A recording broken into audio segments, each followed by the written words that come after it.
नमस्कार, जय जोहार। IND24 के बिग टॉक शो में इस बार हमारे साथ चर्चा के लिए बहुत ही ख़ास मेहमान जुड़ रही हैं। ख़ास इसलिए है क्योंकि इस बार हमारे साथ चर्चा के लिए एक महिला जुड़ रही हैं और उन महिला के बारे में मैं आपको सबसे पहले जानकारी देना चाहूँगी। पूर्व सांसद और वर्तमान में पत्थलगांव से विधायक गोमती साय इस बार हमारे साथ चर्चा के लिए जुड़ रही हैं। कई सारे पदों पर ये आसीन रही है, चर्चा के लिए किसी भी तरीके से मोहताज नहीं है और समय बिना व्यर्थ किए मैं सीधे चलूंगी गोमती साय जी के पास। मैम, बहुत बहुत स्वागत है आपका इस कार्यक्रम के लिए और इस कार्यक्रम में समय देने के लिए। तो जिस तरीके से मैं आपको सबसे पहले एक बात का जिक्र करना चाहूँगी कि हर बार कोई भी साक्षात्कार राजनीतिक एजेंडों से जुड़ा हुआ रहता है, लेकिन ये साक्षात्कार आपके निजी जीवन से होगा, क्योंकि दर्शक आज भी ये जानना चाहते हैं कि जो पॉलिटिक्स होते हैं वो किस तरीके से अपनी पूरे जीवन में कार्यरत रहते हैं, कैसे अपनी फैमिली को टाइम देते हैं, कैसे खुद के लिए समय निकाल पाते हैं। तो मैम, बिल्कुल पहला सवाल मेरा रहेगा कि आपने अपनी पूरी स्कूलिंग किस तरीके से की है, कैसा वो दौर था, बचपन में कैसी थी गोमती साय जी? देखिए, 90 के दशक में हम लोगों का पढ़ाई था और 90 के दशक में सरकार की मूलभूत सुविधाएं नहीं थी और कहीं रोड नहीं था, कहीं पुलिया नहीं था, लेकिन ऐसा था कि हम लोगों को पढ़ाई करना था और 3-4 किलोमीटर 5 किलोमीटर पैदल चल करके स्कूल जाते थे। वहाँ नदी भी पड़ता था, वहाँ पुलिया नहीं था, पानी में पार होकर के पैदल चल करके जाते थे स्कूल। वो दौर का समय था जो उस टाइम में थोड़ा सा गांव में ये था कि भाई लड़की बेटी जो है साक्षर होने के लिए पढ़े, कुछ करने के लिए नहीं पढ़ाई किया जा सकता है। बहुत ज़्यादा बेटियों को अलाउ भी नहीं था 90 के दशक में। ग्रामीण एरिया में, शहर में ज़रूर था, पर पढ़ाई 90 के दशक में हुआ और एक खेल की तरह पढ़े जी। और अच्छा रहा वो दौर भी। पहले से ऐसा तो होगा नहीं कि पहले से ही आपने सोचा होगा कि मैं राजनीति की तरफ अपना रुख करूंगी, लेकिन कुछ तो सोचा होगा कि इस ओर मुझे जाना है, ये बनना है। वो क्या चाहती गोमती साय जी की? देखिए, उस टाइम तो हम लोग के, मेरे विचार में कुछ भी नहीं था और शून्य में थी कि मेरे को क्या करना है, पढ़ लिख करके कुछ करना है भी या नहीं भी करना है। उस टाइम तो एक ही था कि बेटी को जो है शादी, पढ़ाई धन है बेटी, और कितनों भी पढ़ाओ तो उसको एक दिन खाना ही बनाना है। उस दौर में था ऐसा, लेकिन ऐसा कभी नहीं सोचे थे कि हमको आगे चल के क्या करना है, क्या नहीं करना है। ये तो समय का नज़ाकत के साथ में आज जिस जगह में मैं हूँ, ये समय का दौर था, समय की मांग था और इसलिए मैं आज इस जगह पे बैठी हूँ। ऐसा कुछ भी सोची नहीं थी। राजनीति की तरफ रुझान कैसे बढ़ा? कब ऐसा लगा आपको कि मुझे इस ओर अब आगे बढ़ना चाहिए? देखिए, राजनीति का रुझान ये था कि कहे कि मैं एक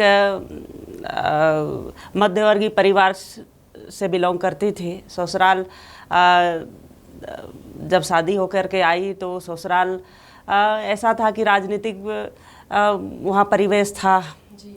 और जनसंघ से ही मेरा परिवार, ससुराल पक्ष के लोग जो है जनसंघ से ही मतलब राजनीति से जुड़े हुए थे।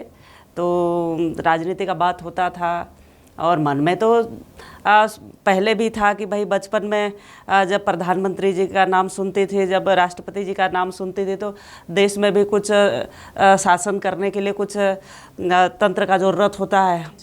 मन में तो थोड़ा रहता था, लेकिन बहुत ज़्यादा डीपली हम नहीं वो सोच पाते थे कि भाई राजनीति है एक्चुअली में क्या चीज़। अब जब ससुराल में आकर के परिवार के साथ बैठती थे तो राजनीति का अक्सर चर्चा हुआ करता था। और नंद कुमार साय जी वहीं से मेरे ही घर से, मतलब राजनीति शुरुआत था उनका।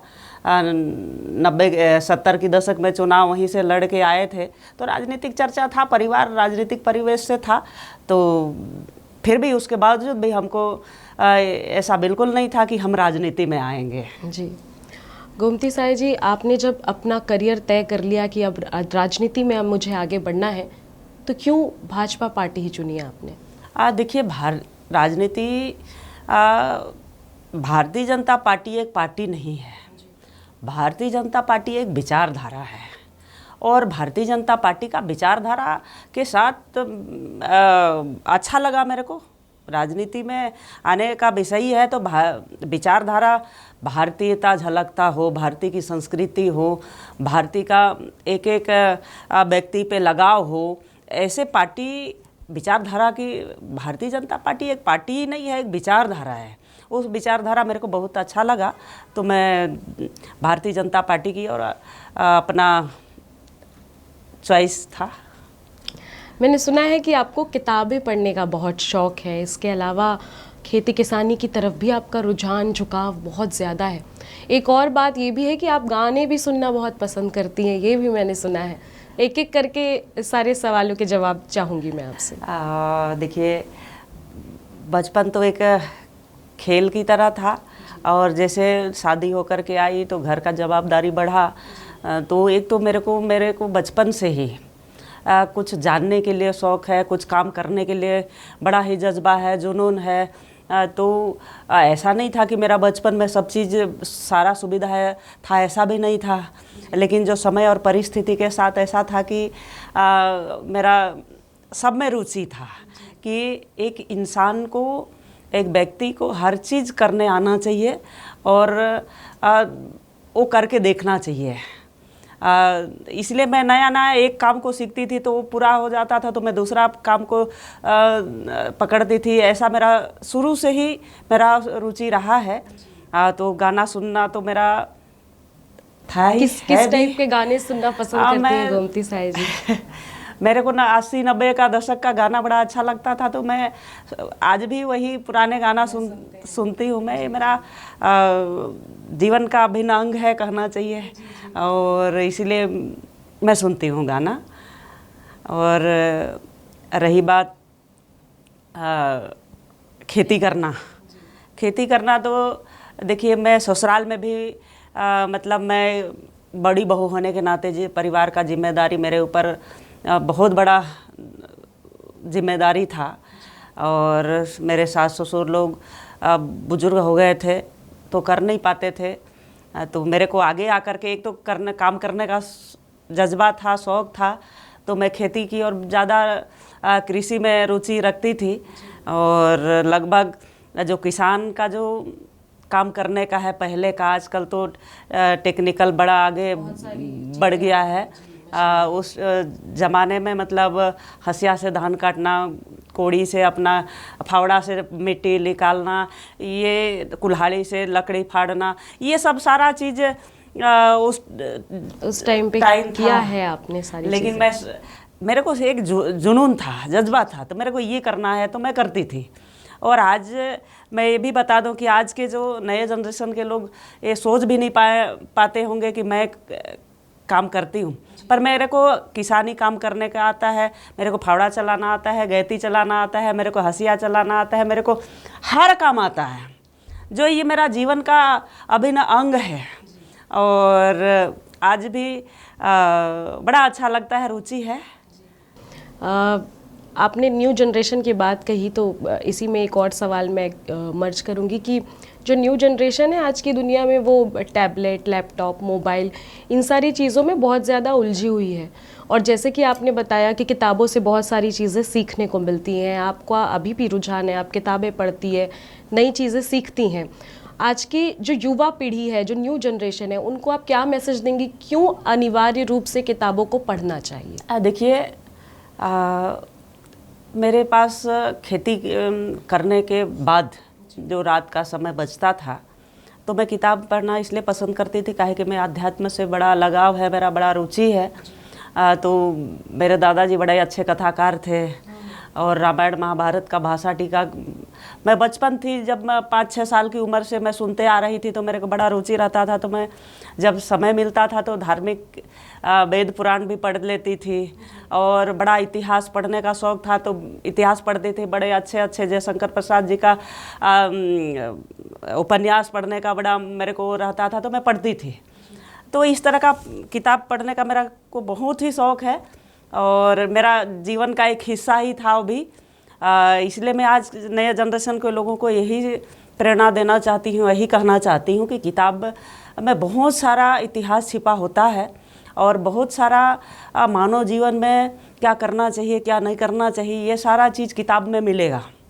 और उसको इसलिए पढ़ना चाहिए, नए जनरेशन के लोगों को इतिहास का बड़ा पारदर्शी रूप से पता होना चाहिए कि हमारे देश में क्या घटित हुआ, क्या कारण था जो कई बार आज़ाद हो मतलब गुलाम हुआ, आज़ादी कैसे हुआ, ये सारा विषय मैं सभी महापुरुष लोगों का जीवनी लगभग मैं पढ़ चुकी हूँ।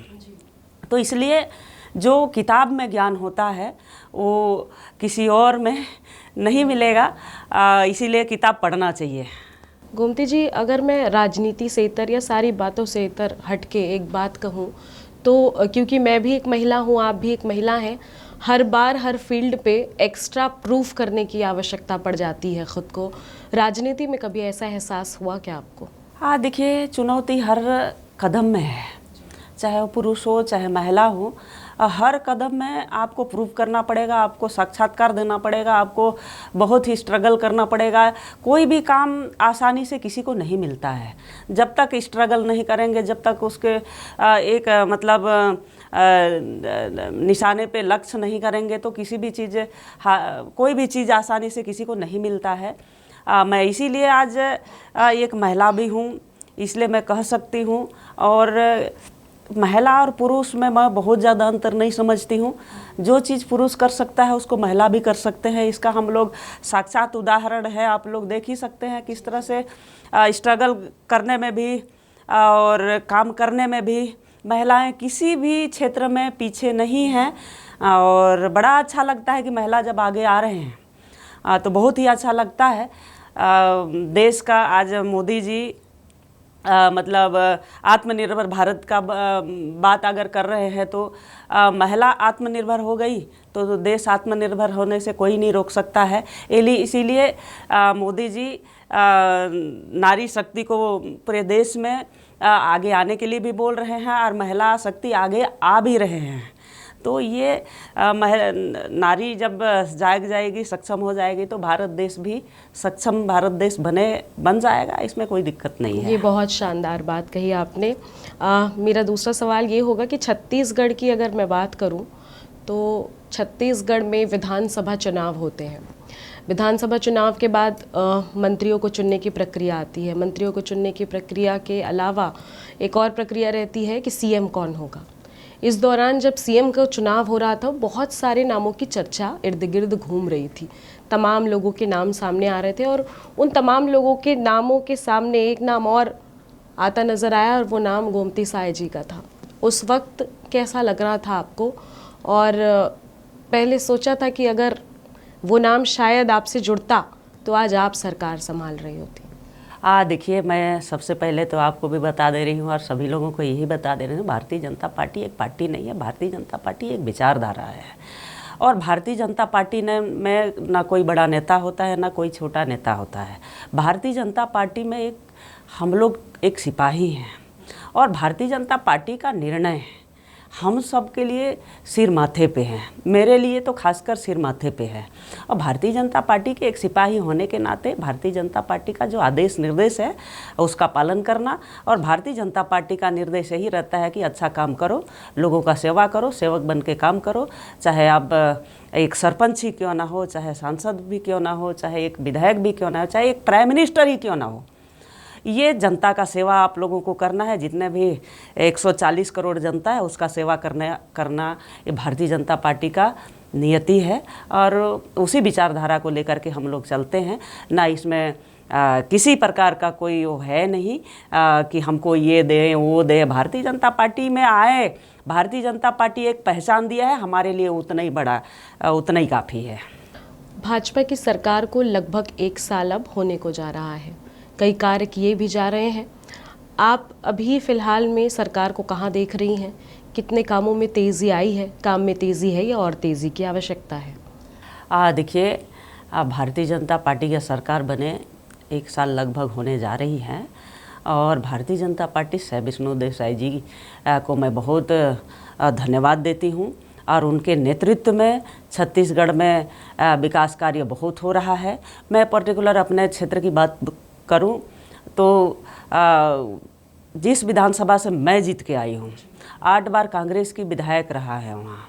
और उस क्षेत्र को अगर जहाँ मैं विजिट करने जाती हूँ, कोई कार्यक्रम होता है तो जाती हूँ, तो एक गांव ऐसा है कि गांव में घुस जाएंगे तो बरसात के दिन में घुसना मुश्किल है, और घुस जाए तो निकलना मुश्किल है। ऐसे जगह से मैं जीत के आई हूँ। माननीय विष्णु देसाई जी को मैं बहुत धन्यवाद भी देती हूँ और आभार भी करती हूँ कि उनके नेतृत्व में और मोदी जी की गारंटी में मेरे क्षेत्र में लगभग रोड जो है अभी लगातार सुगरित हो रहा है।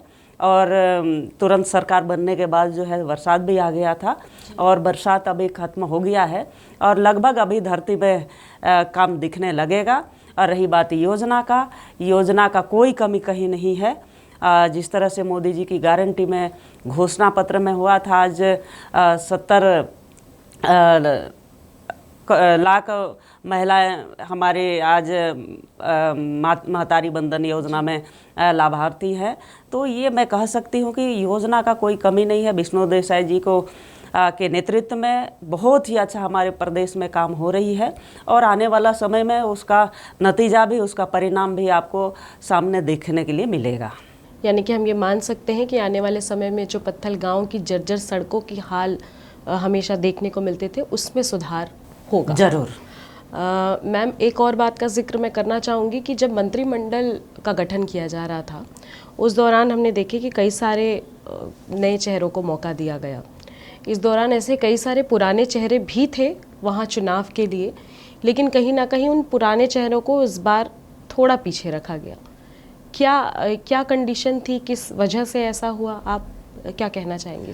देखिए, मैं पहले भी वही बात को बोल चुकी हूँ कि भारतीय जनता पार्टी एक विचारधारा है, और कोई इसमें बड़ा नहीं होता है, ना छोटा नहीं होता है।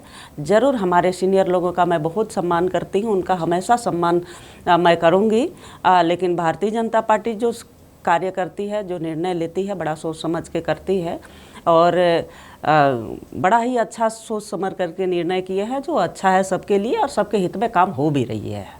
आपको क्या लगता है कि पार्टी में ज़्यादा से ज़्यादा महिलाओं को मौका देना चाहिए, और देना चाहिए तो क्यों देना चाहिए? देखिए, महिला को इसलिए मैं बोलूँगी कि हर जगह, हर कार्य में महिला को आगे करना चाहिए, क्योंकि भारत देश का विकास महिला सक्षम बनेगी, महिला आत्मनिर्भर बनेगी, तब जाकर के आत्मनिर्भर भारत देश बनेगा, ये तय है। और जहाँ जहाँ महिलाओं की भागीदारी रही है, जिस जिस कार्य में उनको मतलब जिम्मेदारी दिया गया है, बड़ा ईमानदारी के साथ में और बड़ा निष्ठापूर्वक काम करने में विश्वास रखती है महिलाएं। और आप जहाँ भी आप अनुमान लगा लीजिए, जहाँ जहाँ महिलाएं काम करने के लिए निकलती हैं, बड़ा ईमानदारी के साथ और बड़ा शिद्दत के साथ काम करती हैं। और दूसरा विषय वही है, महिला आत्मनिर्भर बनेगी तो भारत देश भी आत्मनिर्भर बनेगा। इस वक्त गोमती साई जी कांग्रेस पार्टी को कहाँ देख रही हैं? देखिए, कांग्रेस पार्टी अपना कार्य कर रही है। हम भारतीय जनता पार्टी, हम लोग अपना कार्य कर रहे हैं। सब अपने अपने जगह में रह कर के काम कर रहे हैं। और मैं तो चाहती हूँ कि अच्छा मतलब विपक्ष का भूमिका अदा करना चाहिए उनको, और जितना ही अच्छा विपक्ष रहता है उतना ही अच्छा सरकार का भी मतलब भूमिका रहता है। तो अच्छा सशक्त अगर विपक्ष का रोल करेंगे वो लोग, तो अच्छा सरकार भी चलेगा। और विष्णु देसाई जी का सरकार अच्छा, बहुत ही अच्छा चल रही है। पूरे 2.5 करोड़ जनताओं का सेवा करने में सक्षम है। कांग्रेस अभी भी बहुत कॉन्फिडेंट है। उनका कहना है कि आने वाले समय में हम एक बार फिर से आसानी से कम बैक कर लेंगे। देखिए, जब मतलब चुनाव नहीं हुआ था, विधानसभा का चुनाव, तब भी ये लोग कॉन्फिडेंस थे कि हम लोग रिपीट सरकार बना रहे हैं। लेकिन मैं तो एक ही चीज़ जानती हूँ, कहे कि मेरा भी प्रतिनिधित्व करते करते ये 25वां रनिंग साल है, तो समझ सकती हूँ कि छत्तीसगढ़ की जनता क्या चाहती है। छत्तीसगढ़ की जनता बोलती नहीं है, छत्तीसगढ़ की जनता साइलेंट किलर है। अब उसका साक्षात प्रमाण 2023 का चुनाव में आप सब लोग देख ही चुके हैं। किसी को विश्वास नहीं रहता कि ये लोग खुद बोल रहे थे कि भाई हम लोग फिर से बेकार कर रहे हैं। लेकिन जनता तो जनता है, जनता किसको बैठाएगी, निर्णय करने में सक्षम है जनता। और साइलेंट किलर है, मैं तो साइलेंट किलर कहती हूँ, बहुत बार बोलती हूँ, और उसका परिणाम आप सामने है, देख रहे हैं। गोमती साय जी, आपको सरगुजा विकास प्राधिकरण का उपाध्यक्ष बनाया गया है, एक बड़ी जिम्मेदारी दी गई है। आने वाले समय में हमें ये जिम्मेदारी किस तरीके से देखने को मिलेगी? क्या नया प्लान, क्या कुछ टेंटेटिव प्लान सोच के रखा है आपने आगे के लिए? देखिए, सरकार में शामिल होना मेरे लिए बहुत बड़ी बात है, और मैं पहले भी बोलती थी, आज भी बोल रही हूँ, और आगे भी मेरा वही कॉन्सेप्ट रहेगा कि पद छोटा नहीं होता है ना बड़ा नहीं होता है। अब विषय ये है कि उस पद को किस जिम्मेदारी से आप निभा सकते हैं, ये मैंने रखता है। और जो जिम्मेदारी मेरे को विष्णुदेव साय जी सरकार बड़ा विश्वास के साथ सौंपा है, तो बिल्कुल मैं कर्तव्यनिष्ठ बन करके अपना काम करूंगी और बड़ा अच्छा काम करूंगी, ऐसा मेरा विचार है। एक अंतिम सवाल लूँगी मैं आपसे, क्योंकि आजकल युवाओं का बहुत ट्रेंड है, नएपन का नया दौर है, तो ऐसे में मैंने देखा है कि दोनों ही पार्टियां, सिर्फ बात मैं बीजेपी की नहीं कर रही हूँ, ना सिर्फ कांग्रेस की कर रही हूँ, दोनों ही पार्टियां नए लोगों को मौका दे रही है। हमने इस बार भाजपा में भी देखा कि काफ़ी नए लोगों को आने का मौका दिया है सामने। आप कितने सहमत हैं इससे? देखिए, मैं तो यही कहना चाहती हूँ कि मौका सबको मिला है, नए लोगों को भी मिला है, पुराने हमारे आदरणीय सब लोग भी बैठे हैं। बिना नए लोग अपने से कुछ नहीं कर पाते हैं। जब तक न पुराने लोगों से सीख नहीं जाते हैं, उनका अनुभव को चख नहीं लेते हैं, तब तक नए लोग मतलब आगे नहीं बढ़ पाते हैं। मैं तो एक ही चीज़ जानती हूँ और बोलती भी हूँ कि नेता बनना आसान नहीं है। एक दिन में नेता नहीं बनता है, नेता बनने के लिए 10 साल लगता है। इसीलिए नए पुराने सब लोगों को, नए लोग ही पुराने लोग ही नए लोगों को सिखा के जाएंगे। ये हम लोग की विचार, भारतीय जनता पार्टी की विचारधारा है, और पुराने के संरक्षण में नए लोग आगे बढ़ेंगे। तो पुरानों के संरक्षण में नए लोग आगे बढ़ेंगे, ये बात जो है बहुत ही अहम है भारतीय जनता पार्टी के लिए। नए लोगों को जिस तरीके से मौका दिया जा रहा है, इन मौके में कहीं ना कहीं ये तलाशा जा रहा है कि जो पुराने लोग की छाप है वो नए लोगों में वो दर्शाई जा सके। इसके अलावा अगर मैं बात करूं तो बहुत ही खूबसूरती से सारे सवालों के जवाब जो है वो गोमती साय जी ने दिए हैं, और खुद को सिपाही बताया है भाजपा का। उनका ये कहना है कि सिपाही कभी पद की लालसा में नहीं रहता, वो अपने कर्म करता चला जाता है और बढ़ता चला जाता है। मैम, बहुत बहुत धन्यवाद आपका इस शो के लिए। धन्यवाद, नमस्कार।